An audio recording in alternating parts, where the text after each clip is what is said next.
Next section जो हमारे पास उपलब्ध है वो है फाइल स्ट्रीम्स के रूप में। फाइल स्ट्रीम्स का मुख्य कार्य है सी लैंग्वेज के डेटा को फाइल्स में ट्रांसफर करना होता है, जिसमें आप अपनी फाइल्स बना के डेटा को राइट कर सकते हैं और उन्हीं फाइल से आप डेटा को दोबारा रीड भी कर सकते हैं। इसका अर्थ ये हुआ कि आप अपने प्रोग्राम के डेटा को उन फाइल्स पे राइट करके रख सकते हैं, जिसको आप बाद में कभी भी प्रयोग कर सकते हैं या देख सकते हैं।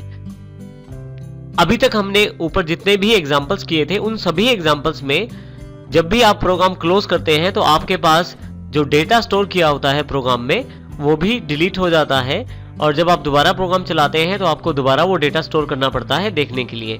परंतु फाइल्स का बेनिफिट ये रहता है कि यदि आपने डेटा को स्टोर कर लिया है किसी फाइल में तो आप उस डेटा को दोबारा उसी फाइल से रीड कर सकते हैं और आप कभी भी उसे रीड कर सकते हैं, और इस प्रकार वो फाइल आपके पास कंप्यूटर में स्टोर हो गई है और बाद में आप उसका प्रयोग भी कर सकते हैं। इस प्रकार आप अपने डेटा को फाइल्स में रख सकते हैं। इसके लिए हमें फाइल स्ट्रीम्स अवेलेबल रहते हैं सी लैंग्वेज में। फाइल स्ट्रीम्स में कार्य करने के लिए हमें कुछ चीजों की आवश्यकता है। सबसे पहले इसमें फाइल पॉइंटर है, फाइल पॉइंटर जो कि stdi.h फाइल में अवेलेबल है, जिससे कि हम फाइल्स को ओपन करेंगे। इसके साथ ही हमारे पास fopen जो कि एक लाइब्रेरी फंक्शन है और जिसका काम फाइल को ओपन करना होता है। अगर हम इसके फॉर्मेट को देखें तो यहाँ पे सबसे पहले हमें यहाँ पे इसको दो आर्गुमेंट पास करने होते हैं। एक फाइल का नाम, जो फाइल हम ओपन करना चाहते हैं या बनाना चाहते हैं, और दूसरा फाइल मोड, हम फाइल किस मोड में ओपन करना चाहते हैं। काफी तरह के मोड अवेलेबल रहते हैं। जिस मोड में हम फाइल को ओपन करना चाहते हैं वो फाइल मोड देकर हम यहाँ पे उस फाइल को ओपन कर सकते हैं। जैसा कि हमने बात की, फाइल ओपन में दो आर्गुमेंट्स अवेलेबल हैं, फाइल नेम और फाइल मोड। फाइल नेम में तो फाइल नेम को प्रदान करेंगे जिस फाइल को हम बनाना चाहते हैं या क्रिएट करना चाहते हैं या ओपन करना चाहते हैं। फाइल मोड में हम उस फाइल को किस प्रकार किस मोड में ओपन करना चाहते हैं ये जानकारी देंगे। हमारे पास जो फाइल मोड्स हैं वो इस प्रकार उपलब्ध हैं। सबसे पहले आर मोड है। इसका अर्थ है कि आप फाइल को रीड करने के लिए खोलना चाहते हैं रीडिंग मोड में। दूसरा हमारे पास जो मोड उपलब्ध है वो डब्ल्यू है, जो कि राइटिंग मोड है, और इसमें यदि आपके पास फाइल नहीं होती है तो ये आपके पास वहां फाइल बना देता है उस नाम से जिसमें आप कंटेंट को राइट करना चाहते हैं। इसका अर्थ ये हुआ कि यदि आपके पास वो फाइल पहले से कंप्यूटर में नहीं अवेलेबल तो इस मोड के साथ उस फाइल को पहले बनाया जाता है और फिर उसको राइट मोड के लिए ओपन कर दिया जाता है, जिसमें आप कुछ भी राइट कर सकते हैं। इसी तरह से हमारे पास अपेंडिंग मोड रहता है, जिसमें आप पहले से उपलब्ध डेटा को अपेंड कर सकते हैं और उसमें कुछ नया डेटा भी रख सकते हैं। इसी तरह से बी जो मोड रहता है वो बाइनरी फाइल मोड के लिए रहता है। इसमें खास बात ये रहती है जो डेटा राइट किया जाता है वो बाइनरी फाइल मोड में किया जाता है। और लास्ट में हमारे पास प्लस मोड अवेलेबल है। यदि हम इसका प्रयोग करते हैं तो रीडिंग और राइटिंग दोनों के लिए, जो पहले दोनों मोड हैं, उन दोनों मोड्स के लिए फाइल हमारे पास अवेलेबल हो जाती है, अर्थात उस फाइल पे हम रीड और राइट दोनों कर सकते हैं।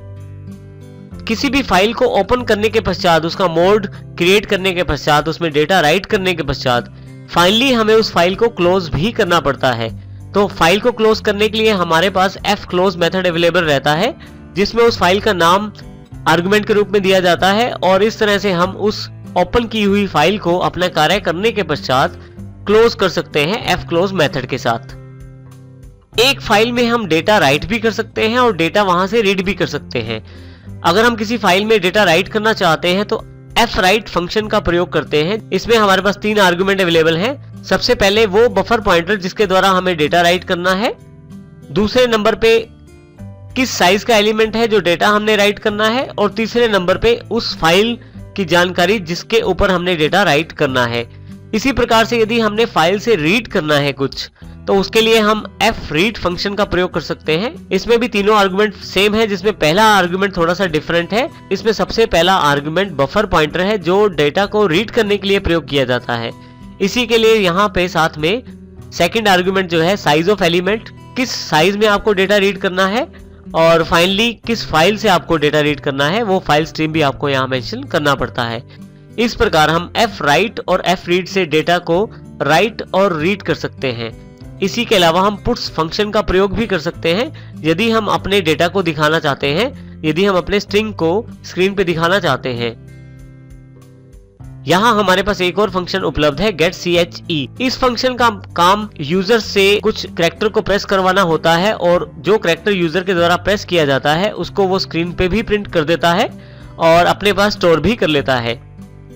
तो getChe फंक्शन जो होता है वो यूजर को एक कैरेक्टर प्रेस करने के लिए कहता है और फाइनली उस कैरेक्टर को स्क्रीन पे भी दिखाता है और अपने पास स्टोर भी कर लेता है। हम इसका प्रयोग करेंगे आने वाले एग्जांपल में।